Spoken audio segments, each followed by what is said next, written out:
प्यारे साथियों, आज के इस वीडियो में आज के जो हमारा टॉपिक है, अक्सर उन सभी के लिए इम्पोर्टेंट है जो बैंक से लोन लेकर के वो किसी अलग अलग क्षेत्र में बिजनेस को शुरू करना चाहते हैं या उनका ऑलरेडी बिजनेस चल रहा है, तो इस बिजनेस को रन करने के लिए बैंक में जब जाते हैं लोन के लिए। तो जाहिर सी बात है कि डेफिनेटली अगर आप लोन लेते हैं तो आपके पास दो ऑप्शन होता है। पहला ऑप्शन होता है कि आपको अपने बिजनेस के लिए या आप बैंक से डायरेक्ट लोन लेकर के अपने बिजनेस को अपने सेटअप को रन कराते हैं, या फिर दूसरा जो ऑप्शन होता है वो होता है कि आपको किसी योजना के माध्यम से लोन लेते हैं और लोन लेने के साथ साथ योजना में आपको सब्सिडी भी दी जाती है ना। तो अब जाकर के जब सब्सिडी आपको दी जाती है इसलिए ताकि जब वो जो आपका लोन की ईएमआई है उसका जो बोझ है आपका वो हल्का हो जाए। इसलिए सरकार अगर आपको योजना के माध्यम सरकार की जितने भी योजनाएं जो योजनाएं आपको लोन देती है, लोन के साथ साथ आपको सब्सिडी भी प्रोवाइड कराती है, तो वहां पे बहुत सारे लोग वहां पे इच्छुक होते हैं लोन लेने के लिए, ताकि वो अपने बिजनेस को, आप कोई भी बिजनेस करना चाहते हैं, आप किसी भी ऐसे, मैं अगर बात करता हूँ एग्जाम्पल की बात करता हूँ, 2025 में भारत सरकार की यूपी गवर्नमेंट की, सेंट्रल गवर्नमेंट की सबसे बड़ी स्कीम है जिसको बोलते हैं मुख्यमंत्री सीएम उद्यम योजना। आप सभी लोग जानते हैं इस योजना में बिना गारंटी बिना ब्याज मुक्त के आपको बिजनेस करने के लिए 5 लाख रुपए आपको दिया जाता है, जिसे आप अपना कोई भी बिजनेस, अपना कोई भी सेटअप आप लगा करके अपने बिजनेस को आप रन करा सकते हैं। ठीक है, इतना ही नहीं बल्कि सरकार आपको एक ऑप्शन और देती है कि अगर आपका बिजनेस चल रहा है तो डेफिनेटली आप लोन लेकर के अपने बिजनेस को और बढ़ावा और इसको डेवलप कर सकते हैं। तो प्यारे साथियों, वो वीडियो उन सभी के लिए इंपॉर्टेंट है और ये सबसे खास बात है, ये वीडियो उनके लिए भी इंपॉर्टेंट है जो एग्रीकल्चर स्टूडेंट हैं, क्योंकि एग्रीकल्चर स्टूडेंट अगर वो लोन लेते हैं तो जिससे भारत सरकार की जो स्कीम चल रही है, जो चलती आ रही है आज से कई सालों से, 2002 की स्कीम है जिसको बोलते हैं, जहाँ पे एग्रीकल्चर ओनली वन, एग्रीकल्चर के लिए ही स्टूडेंट जो चाहे वो अपना यूपी बोर्ड से एग्रीकल्चर कर रखे हो या फिर ग्रेजुएशन एग्रीकल्चर से किए हो या फिर पोस्ट ग्रेजुएशन भी अगर एग्रीकल्चर से हैं, अगर उनको समय से सब कुछ करना है, अपना जो है अपना कैरियर बिजनेस के क्षेत्र में अगर वो लगाना चाहते हैं, डेवलप करना चाहते हैं, तो डेफिनेटली जो आज मैं स्कीम आपको बताने वाला हूं जिसको बोलते हैं एसी एंड एबीसी, इसको बोलते हैं agree clinic and agri business centre scheme. देखिए, हालांकि इस स्कीम का लाभ वही लोग ले सकते हैं, वही स्टूडेंट ले सकते हैं जिन्होंने एग्रीकल्चर से पढ़ाई कर रखी हो, जिन्होंने एग्रीकल्चर से ग्रेजुएशन, पोस्ट ग्रेजुएशन या फिर यूपी एग्रीकल्चर बोर्ड से किया हो। इस योजना में वही लोग पार्टिसिपेट करके ट्रेनिंग देने, जब उनको ट्रेनिंग होती है, ट्रेनिंग के दौरान वहां पे बहुत सारे कृषि विज्ञान केंद्र से एक्सपर्ट आते हैं, आपको जो है ट्रेनिंग करवाएंगे। 45 दिन यानी 45 डेज की ट्रेनिंग होती है। जब ये ट्रेनिंग आप पूरी तरह से कंप्लीट करते हो तो आपको 15 दिन के बाद आपको जो है मैनेज यानी हैदराबाद से आपको सर्टिफिकेट मिलता है। जैसे ही आपको सर्टिफिकेट मिल जाता है तुरंत आपकी जो फाइल वहां से बैंक में वहां से भेज दी जाती है। जिस बैंक में अपना एड्रेस आप देते हो वहां पे आपकी फाइल वहां पे पहुंच जाती है। आपके इंटरेस्ट के ऊपर डिपेंड करता है कि आप एग्रीकल्चर सेक्टर से रिलेटेड कोई भी बिजनेस कर सकते हो। For example AC and ABC अगर स्कीम आपको ट्रेनिंग करते हो जो एग्रीकल्चर स्टूडेंट हैं, चाहे आप डेयरी फार्मिंग करना चाहते हो या आप गोट फार्मिंग शुरू करना चाहते हो या आप पोल्ट्री फार्मिंग शुरू करना चाहते हो या फिर किसी प्रोडक्ट का आप मैन्युफैक्चरिंग भी लगाना चाहते हैं, आप चाहे ऑयल सीड का लगा सकते हैं, चाहे जिसका लगाना चाहते हैं, हालांकि चाहे आप मिल्क कलेक्शन कर सकते हैं, हालांकि जितने भी एग्रीकल्चर सेक्टर से रिलेटेड हैं वो एग्रीकल्चर स्टूडेंट जो है एसी एंड एबीसी के माध्यम से 45 दिन की ट्रेनिंग को पूरा करने के बाद आप अपनी अच्छी खासी सब्सिडी के साथ मैं अब बात करता हूं। हालांकि मैं इस पे ऑलरेडी वीडियो मैंने बना दिया है, आप जाकर के हमारे चैनल पे आप विजिट करिएगा, वीडियो देखिएगा। हाँ, मैं आइकन पे लिंक लगा दे रहा हूं। जो भी स्टूडेंट, कई कई कई बार ऐसा होता है जो एग्रीकल्चर स्टूडेंट जो है जो नए होते हैं उनको नहीं पता होता है कि मैं बिजनेस करना चाहता हूँ बट मुझे, मेरे पास बिजनेस के लिए मुझे पैसा नहीं है। तो अगर हम किसी योजना को ढूंढते हैं तो आपको दिमाग में पहली योजना याद आनी चाहिए, इसको बोलते हैं हम एसी एंड एबीसी, जिसको बोलते हैं agree clinic and agri business centre scheme. प्यारे साथियों, ये स्कीम उन सभी एग्रीकल्चर स्टूडेंट के लिए इंपॉर्टेंट है जो अपना कैरियर बिजनेस के क्षेत्र में, एग्रीकल्चर सेक्टर के क्षेत्र में लगाना चाहते हैं, अपने आप को डेवलप करना चाहते हैं। तो ये उनके लिए ये बिजनेस, ये स्कीम गोल्डन अपॉर्चुनिटी यानी चैलेंज करती है आपको। इसमें जो सबको सब्सिडी दी जाती है, अगर आप जनरल हैं, ओबीसी हैं, तो इसमें आपको 36% आपको सब्सिडी दी जाती है। अगर आपको एससी एसटी एंड वुमेन है यानी महिला है तो आपको जो है यहाँ पे 44% सब्सिडी आपको वहाँ पे दी जाती है।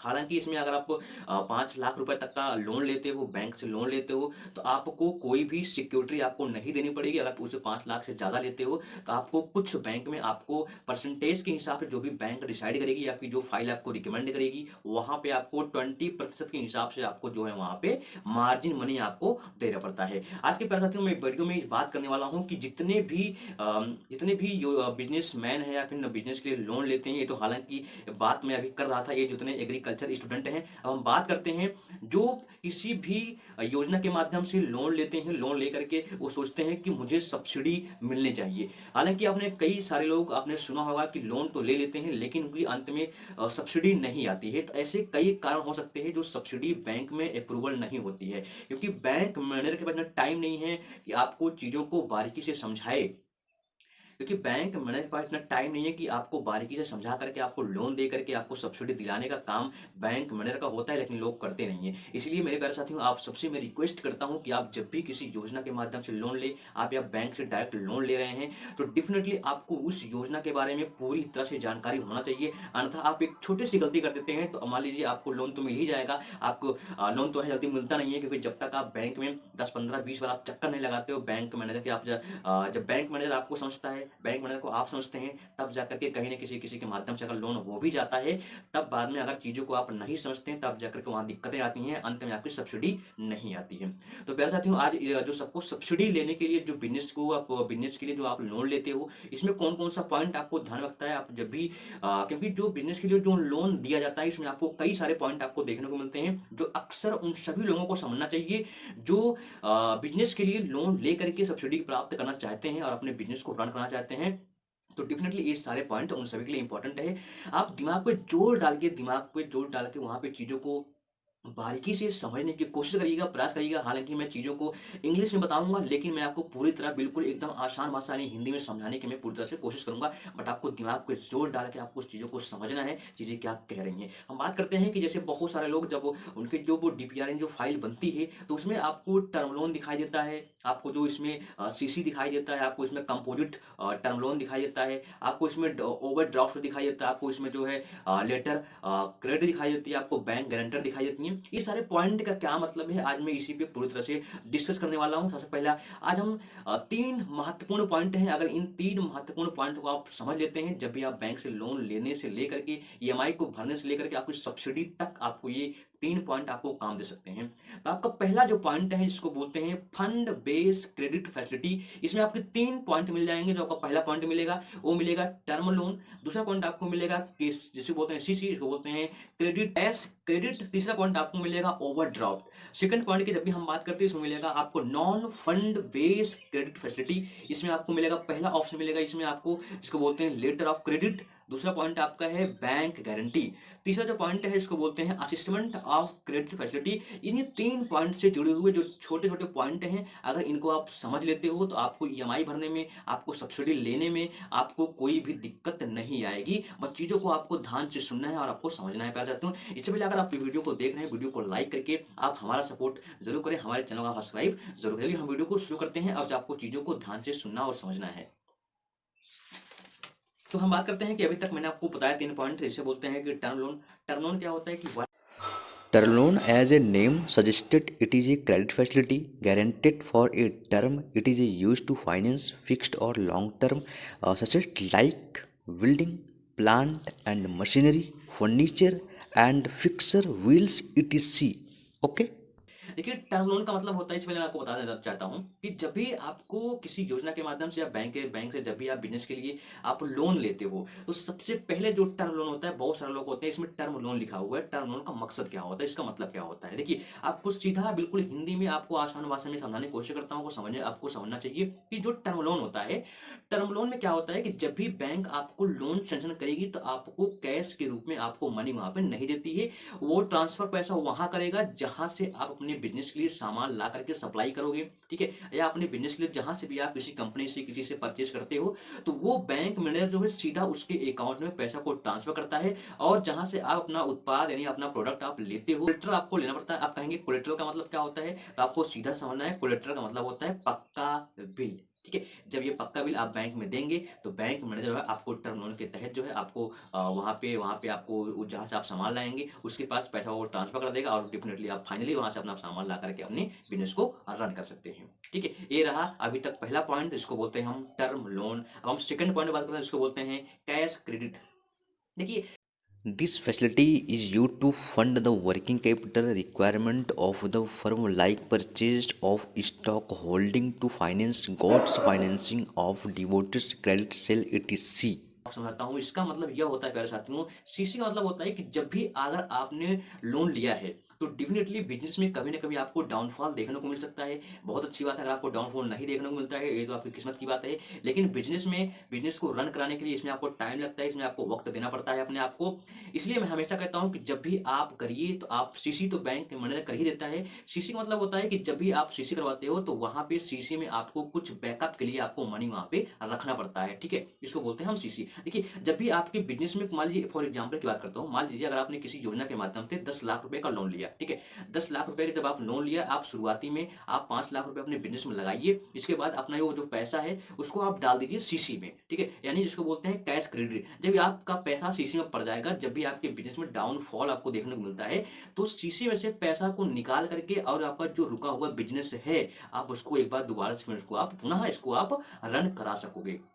ये मतलब होता है सीसी का, ताकि सीसी का मतलब कि ताकि कभी भविष्य में अगर आपको दिक्कत आती है आपके बिजनेस में तो डायरेक्ट आपको सीसी में से पैसा को निकाल करके, और फिर आपकी इसके बाद आपकी रिस्पॉन्सिबिलिटी एक और बनती है कि अगर जितना सीसी से पैसा निकाले हो उतना फिर आपको बिजनेस से जब पैसा बिजनेस से आने लगेगा तब आपकी जिम्मेदारी बनती है कि वो सीसी में पैसा फिर डाला जाए। ठीक है, क्योंकि अगर आप सीसी में से आप केवल निकालते ही रहोगे, इसमें आपको डिपॉजिट नहीं करोगे यानी आप पैसा नहीं डालोगे, तब आपके लिए भविष्य में कभी ना कभी दिक्कत आपको देखने को मिल सकती है। ठीक है ना, तो सीसी में पैसा रखना आपके बिजनेस को पुनः से रन कराने के लिए, या आपका रुका हुआ बिजनेस को जो उसमें आपको डाउनफॉल देखने को मिला है, अगर आप सीसी में पैसा रखते हैं तो आपके भविष्य के लिए इंपॉर्टेंट रहता है। इट इज नोन एज, जिसको बोलते हैं सीसी, यानी बोलते हैं कैश क्रेडिट।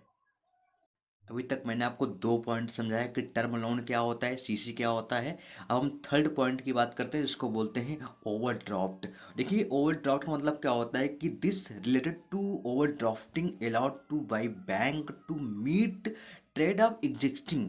ओके, ये रहा फंड बेस्ड क्रेडिट फैसिलिटी से 3 पॉइंट। पहला पॉइंट मैंने आपको बताया कि टर्म लोन क्या होता है, दूसरा मैंने आपको बताया सीसी क्या होता है, तीसरा अब मैंने आपको बता दिया कि ओवरड्राफ्ट क्या होता है। ठीक है, अब हम चलते हैं नेक्स्ट पॉइंट को, जिसको बोलते हैं non fund based credit facility. में आपको 2 पॉइंट समझना है, आपको ध्यान से सुनना है। पहला पॉइंट कहता है इसमें letter of credit the this bank of giving of guarantee to payment to the seller on fulfillment of the all term of sale and presentation of the related to bank document and आपका जो business है to DPR business का जो file होती है उससे सारी जो आपको डॉक्यूमेंट होता है आपको इकट्ठा वहाँ पे कर लेना है प्यारे साथियों।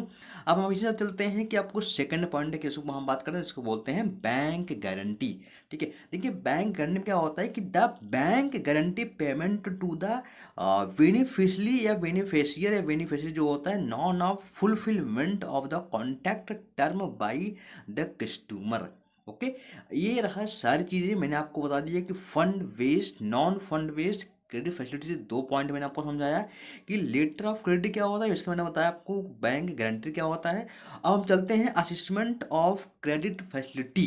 ओके, इसमें आपको समझना है कि term loan, it is term loan बहुत इंपॉर्टेंट पॉइंट है क्योंकि ये सारी जब आप समझ लेते हैं तो आपको सब्सिडी लेने में आपको कोई भी भविष्य में कभी भी दिक्कत का सामना नहीं करने का। हमारे पैसा साथियों चलते हैं, आपको समझना है कि जो असेसमेंट ऑफ क्रेडिट फैसिलिटी को होता है, इसमें आपको कह रहा है कि term loan assessment is done to the base of the project cash flow which of the depend on the earning capacity and life of the assisted। कह रहा है कि loan period it is up between two 5 to 7 years which is the sum of cases to go up to and to layer to determinants of bank to subsidy provide to approval to by bank manager. It is कह रहा है कि the decide is the based of the debit of services coverage ratio, इसको हम बोलते हैं DSCR which should be between यानी 1.5 to 2। Okay, ये सारे पॉइंट हैं प्यारे साथियों। आपको ये वीडियो कैसा लगा, आप चलते हैं नेक्स्ट पॉइंट की ओर, इसको हम बोलते हैं, आपको समझना है इसमें। आप हम चलते हैं कि अभी तक तो मैंने आपको बताया कि असेसमेंट ऑफ क्रेडिट फैसिलिटी में टर्म लोन क्या होता है, इसको बता दिया मैंने। आप बात करते हैं कि असेसमेंट ऑफ क्रेडिट फैसिलिटी में एक टर्म और है, इसको बोलते हैं वर्किंग कैपिटल। आप समझना कि वर्किंग कैपिटल आखिर होता क्या है, कि इसका मतलब क्या होता है। तो वर्किंग कैपिटल का मतलब होता है कि लिमिट्स ऑफ द 5 करोड़ और normally assess to the wage of the turnover of method. It is of this method excess of CC limit requirement to 25% of the annual turnover. कहते हैं कि bank will finance 80% of assisted limited which up will the remaining 20% will be divided to अपने margin opportunity या golden opportunity of operating of cycles and best of used in the cases of essential business. Okay प्यारे साथियों, ये रहा आपका working capital के बारे में। ये सारी चीज़ें मैंने आपको बता दिया। अगर ये सारी चीज़ें आपको समझ ले तो भविष्य में आपको बैंक से लोन लेने में कोई दिक्कत नहीं होगी और आपकी 100% सब्सिडी आने के पूरे चांसेस रहेंगे। दोस्तों वीडियो को कैसा लगा, वीडियो को लाइक करके हमारे चैनल को सब्सक्राइब जरूर करिए। ओके, हमेशा कहता हूँ कि आप कोई भी चीज़ करो, कोई भी योजना की प्लानिंग करते हो, चाहे वो बिजनेस के लिए हो, चाहे वो लोन को लेने के लिए है, वहाँ पे आपकी खुद की जिम्मेदारी बनती है कि आप चीज़ों को समझें और वहाँ पे चीज़ों को समझ करके। मैं हमेशा कहता हूँ कि आपको टाइम थोड़ा सा देर लग सकता है, ठीक है, लेकिन जब तक आपको पूरी तरह से A to Z नॉलेज नहीं हो जाता है तब तक आप लोन के चक्कर में या किसी अन्य के चक्कर में, सब्सिडी के चक्कर में आप मत पड़ा करिए, ठीक है। जब आपको पूरी तरह से नॉलेज हो जाए तब जो है आप बैंक से लोन लीजिए। बहुत अच्छी बात है लोन लेते हैं, क्योंकि बहुत सारे लोग लोन लेते हैं। जो बड़े बड़े लोग, जो महारथी लोग हैं, वो लोन लेते हैं अपने बिजनेस को बढ़ावा देने के लिए, है ना। हालांकि उनके पास पैसे कमी नहीं होती है, लेकिन जब सरकार हमें सुविधाएं दे रही है तो लोन लेने में कोई बुराई नहीं है, ठीक है। आपका किस्मत है, आपके अगर बिजनेस चल जाएगा तो बहुत अच्छी बात है। अक्सर ऐसा तो है नहीं कि आजकल कोई भी बिजनेस आप मार्केट में डाल दो, वो आपका बिजनेस 1-2 साल में 100% वो रन करेगा। मेरे साथ वीडियो कैसा लगा, वीडियो को एक बार फिर से आप लोग लाइक करिएगा और हमारे चैनल का सब्सक्राइब जरूर करिएगा। मिलते हैं नेक्स्ट वीडियो में, आपको जय हिंद, जय भारत।